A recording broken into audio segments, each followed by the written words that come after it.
it's always a delight to come on set to talk about African football. Welcome to Nigeria Super Fans Forum. My name is Olafemi Ashaolu. Once again, I welcome you to another brand new year. James Agberebi is in the studio. James, you're welcome to the show. Thank you, Femi. Okay, all right.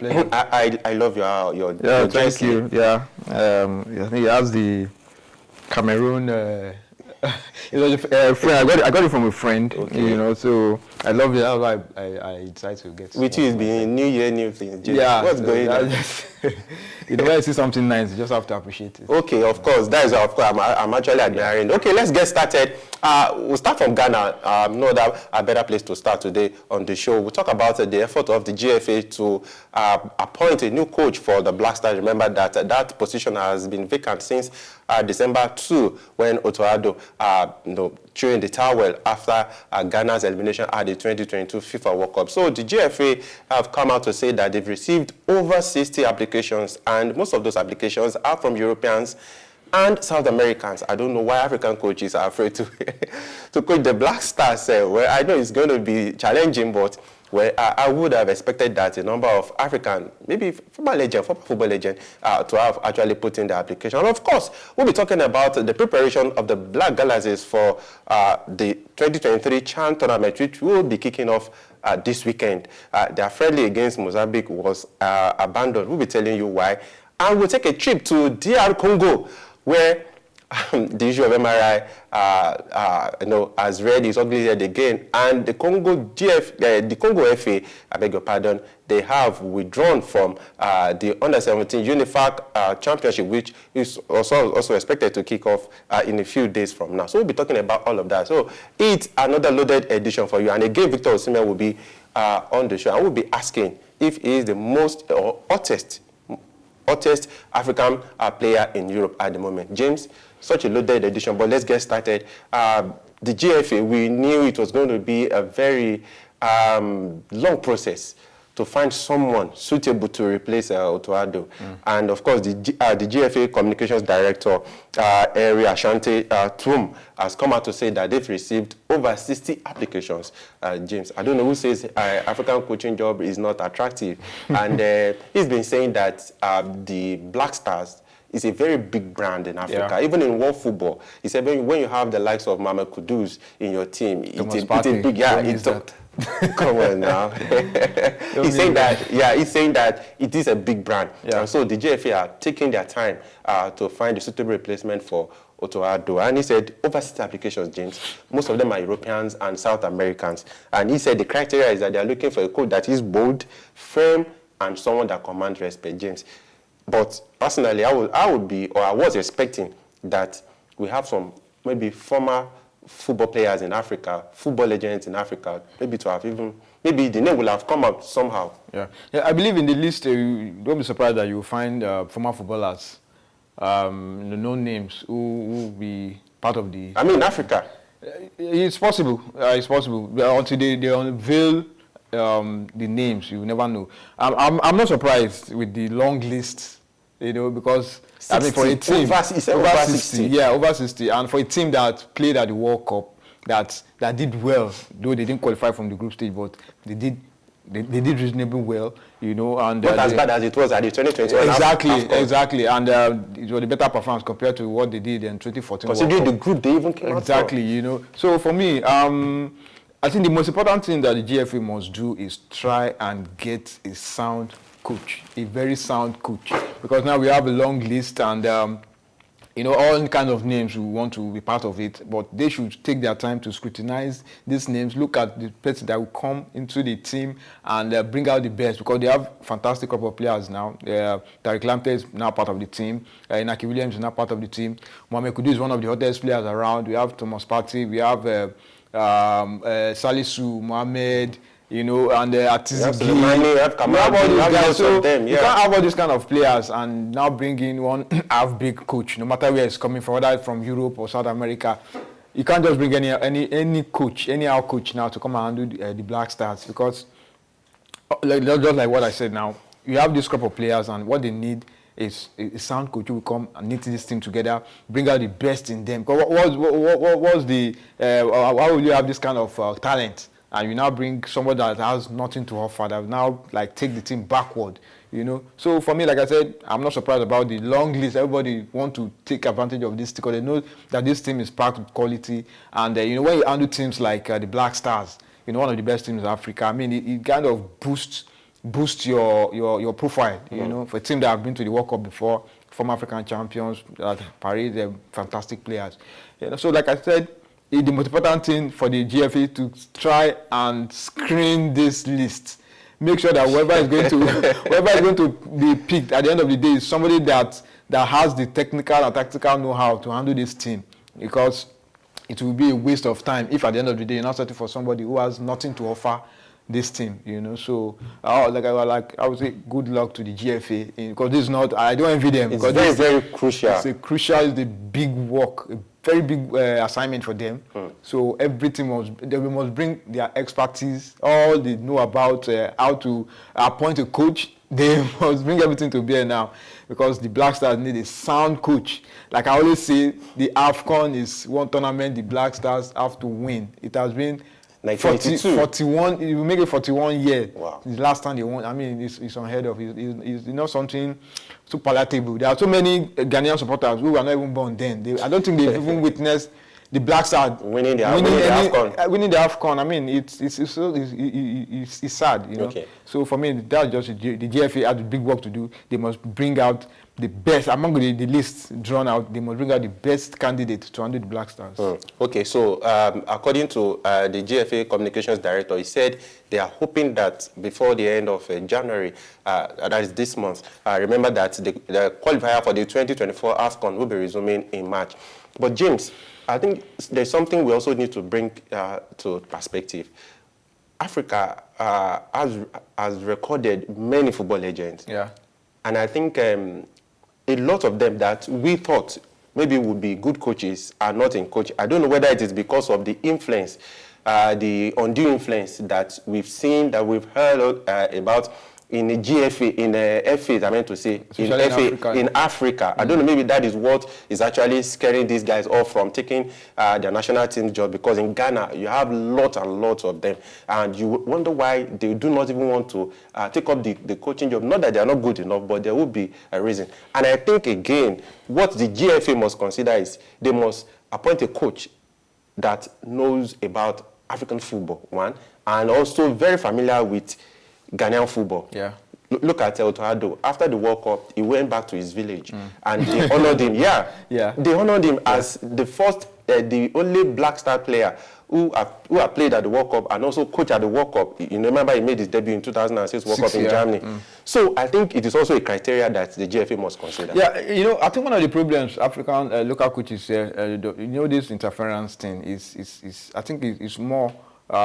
Is something that you see more from the sub-Saharan side. At least we saw what is it called? Hassan Shiata, the former Egyptian, who won the AFCON 3 consecutive times. So I think it's more peculiar with the sub-Saharan, the West, when you have a former international, and next thing you start hearing things like interference. Just as if because of familiarity, they feel okay.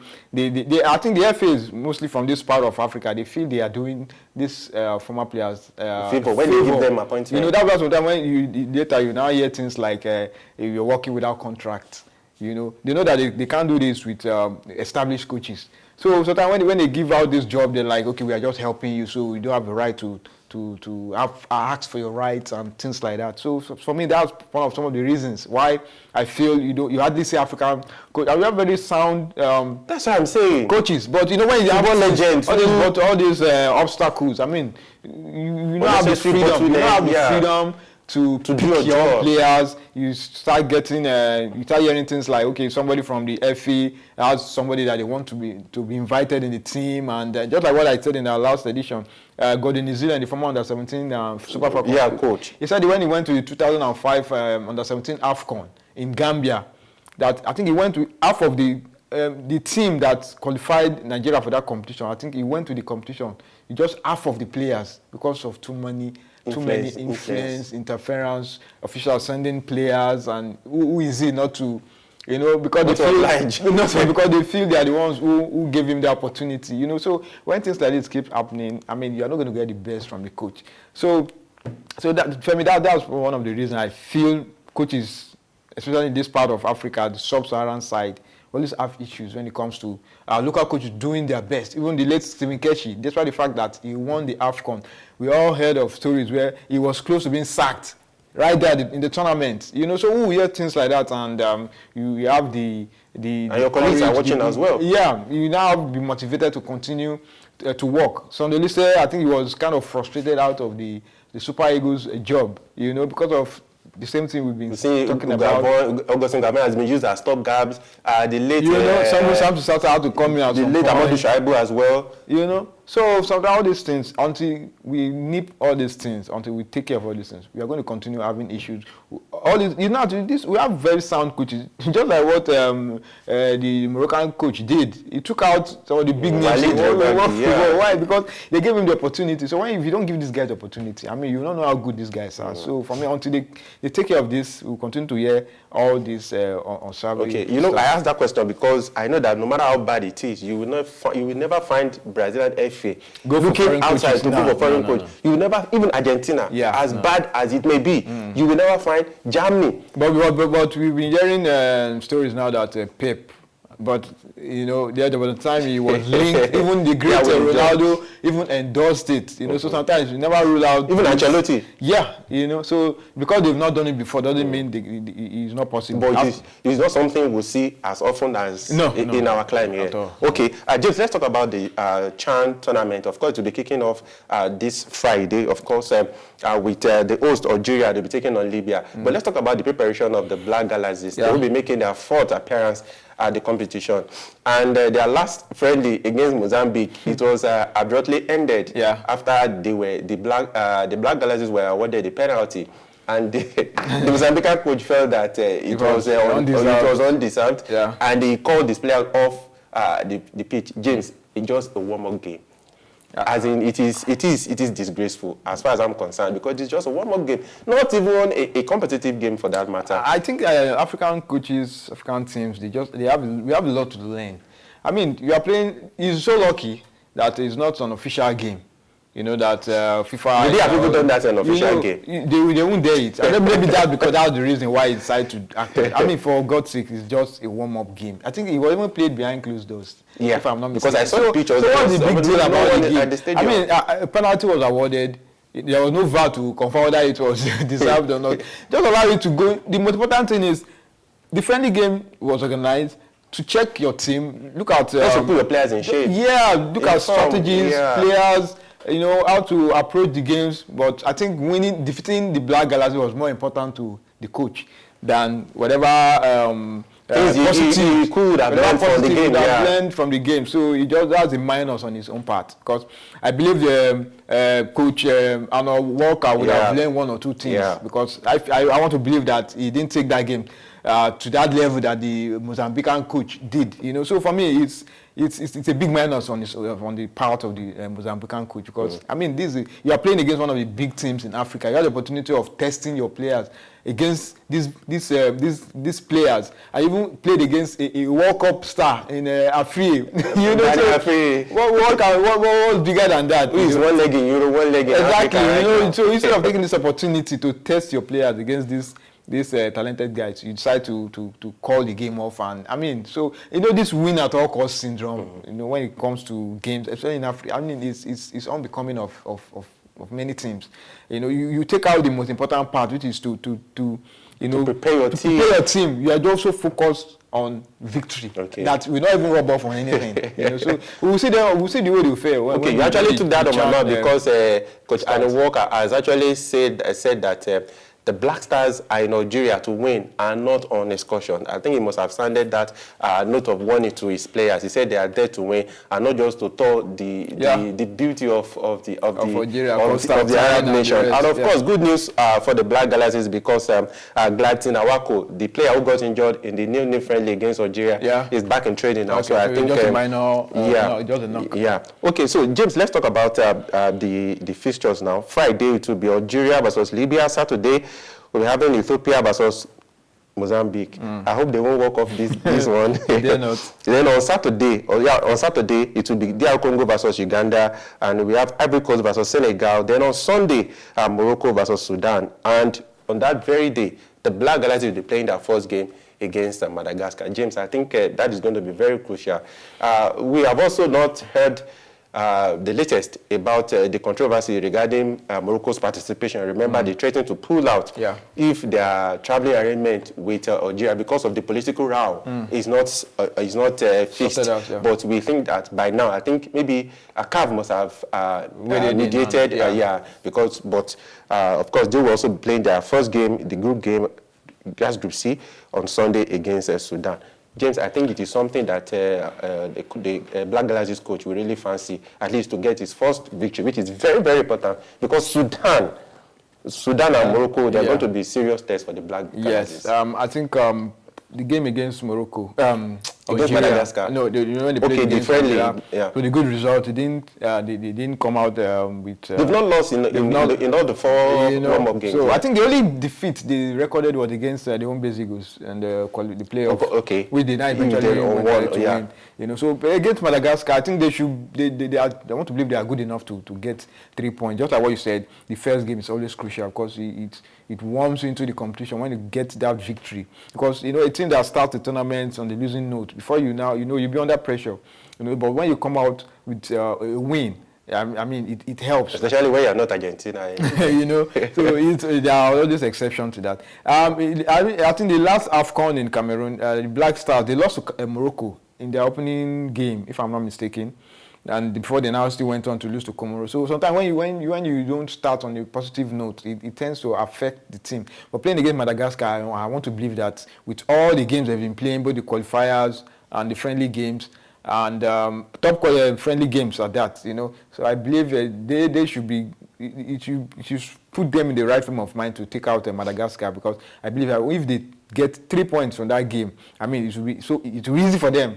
Going to the next game, because you don't want to face the likes of Sudan, Morocco, after losing your first game, So to put the players under pressure. So I'm confident that they will get the job done against Madagascar, so that they will to roll on from there. Okay, just let's talk about Catch Them Young competition in Africa. Talking about the under-17 competition, we've talked a lot on this platform about age falsification and how it has destroyed African football, because when you see young players doing well at the age level, then they fail to progress to the senior team, and at the end of the day, you find out that these guys even whistle out. You don't hear about them anymore. And I think the rule that CAF has put in place now, that if a player in your team is found to have failed their own MRI, that player will not only be disqualified, the entire team will be thrown out. And I think every other federations now, they are taking that very seriously, because DR Congo, they've withdrawn from the under-17 UNIFAC regional qualifiers as 25 out of 40 players presented failed MRI, James. 25 out of 40 players. And again, only 5 out of the 15 that passed the MRI were able to complete administrative screening that will allow them travel to Cameroon, where the tournament will kick off tomorrow. James, I think we are checking ourselves somehow. These are things that before now we just overlook, we say, let them go and play. But I think somehow we are working to what we should be doing. But it is also alarming that if 25 out of 40 players failed MRI, James, how did they even get picked in the first place? I thought we've passed the Cameroon episode. You know that the one that is even worse is even around the corner. I mean, 44. Samuel Eto'o, how to disqualify 44 players in a competition they would be hosting, James. I think as Africa, we've not really. I don't think we've come to grasp what this age grade competition is all about. I think we still have this mentality of we want to win it at all costs. I don't know what it adds to our. The most important thing is it's a platform where you discover talents. And that's the likes of Ronaldinho and Messi, and these guys, they came to Iniesta, Fabregas, Ronaldo, even the great Maradona. He played in the 1979 Under-20 World Cup. This is just a platform to enhance talent. But Africa, I think we just believe that you just have to go there and win it, no matter what. That's why we keep hearing things like overage, and it's really affecting us. I mean, look, you see teams that have won the World Cup. If you watch, you don't win the World Cup, the FIFA World Cup. You don't win it by accident. If you see teams that have won it, you see that progression. You see that signs. Look at Messi since 2003, right? Yes, that consistency in 2005. 2005, yes. When we found Mikel Obi, exactly. and the likes. When you have these guys, these young players, you now groom them with experienced players. Because you check out the Argentina team that won the World Cup. Apart from Messi, Di Maria. And this defender, Nicolas Otamendi, the likes of Julian Alvarez, Enzo Fernandez, these are young players. So you know that these guys, they've come through. So they don't need the likes of Messi, Di Maria to guide. And you also the result. When Spain won the World Cup in 2010, it didn't come by accident. Remember they won the 1999 under 20 World Cup right in Nigeria. You had the likes of Xavi, you had the likes of Casillas. Casillas was there. You had the likes of I can't remember if Ronaldo was also there. Ronaldo was there. Even Diego Forlan played in this same competition. You know, so and you saw that sign. They kept growing. From there, they got to 2006 World Cup. They got knocked out in the round of 16. 2008 they won the Euros. 2010 they won the World Cup. 2010 they won Euros again. Germany, the German team, when they won the World Cup in 2014, that team was grown from 2006. That when they had the likes of Podolski, the likes of Philipp Lahm. These are young guys who came into the team. These guys, they've played their on that age grade competition in Europe, all those under 20. So they've prepared them for the big stage. But Africa, all we do is we just take all these old men. Then at their peak, they now play all this age grade competition. They now win it and they celebrate it. And that's the end of it. Sometimes they even give them national honor, they name streets after them, and so when they now get to the big stage, the World Cup, they can't compete again because that's when by the time they meet these guys who are at their peak, you can't match up with them. You look at somebody like Mbappe, at what age? You're already tired. At 20, he's not even up to 25. He scored the hat trick in the World Cup. He equaled the feat of Geoff Hurst in 1966. A young player at that. How many of our players, African players, can do that? So until until we take care of all these things, we'll continue to complain and shout. And look now the under 17 team for the Congolese now. 25 out of 40. Feel them right. Now everybody is out. Out of 15, only 5 could even complete administrative clearance to travel to Cameroon. So it means this squad now is a waste. For me, it is a waste now. You have to start all over again. So that means only 5 players. So that what can they do? So like I said, it's a waste. Now, if you take the grace of God for anybody from this squad to make it at because that's the platform you need. Yes, because now you can't showcase your talent. Because fine, at the age grade competition, you don't expect everybody to shine. But when the best players there, they don't have the opportunity because of things like this. You've deprived them of the opportunity of showcasing themselves. And who's going to suffer? The country is going to suffer. So until we learn all these things, we'll continue to shout, we'll continue to wait. We'll only be celebrating that our African team got to the semi-final. We keep on celebrating, getting to a stage when the likes of the Europeans and the South Americans, when they go to the World Cup, they just want to go there and win it. Africa will be celebrating that we got to the quarterfinal, we got to the semi-final, we'll be doing a bus parade and the rest. So all these things, it doesn't all go well. James, off your mic. Okay, of course, let's talk about the UNIFAC Under-17 competition. It is the version of our own waffle here. It is the version of the Central Africa. That is what they play. So as a result of DR Congo pulling out, only four countries will be participating in the Under-17 UNIFAC competition that will be hosted by Cameroon. So we have only Cameroon, Chad, Congo, Brazzaville, and Central African Republic that will be participating. And the competition starts on January 12 to January 24. James, well, I don't know. Africa, the more you look, they say the more you look, the less you see. I think that is actually what happens here. Yeah. Let's move on now, James, as we quickly round up. Let's talk about African players in Europe. Yeah. We can't overlook what Victor Osimhen has done for Napoli this season. He got injured at some point, missed 4 games, and yet he scored 10 goals now. 10 goals, he's the top scorer in Serie A. And the question is, can we say he's the hottest African player in Europe at the moment? Of course, we also other players are also doing something directly, but he's playing in one of the 5 top leagues in Europe. Yeah. Can you say he's the hottest player in Europe right now from Africa, of African descent? I think I want to narrow it down to striker. Because there are, just like what you said, there are other African players doing well who are not strikers. Ashraf Hakimi, also what he did at the World Cup, and he's still a big player in PSG.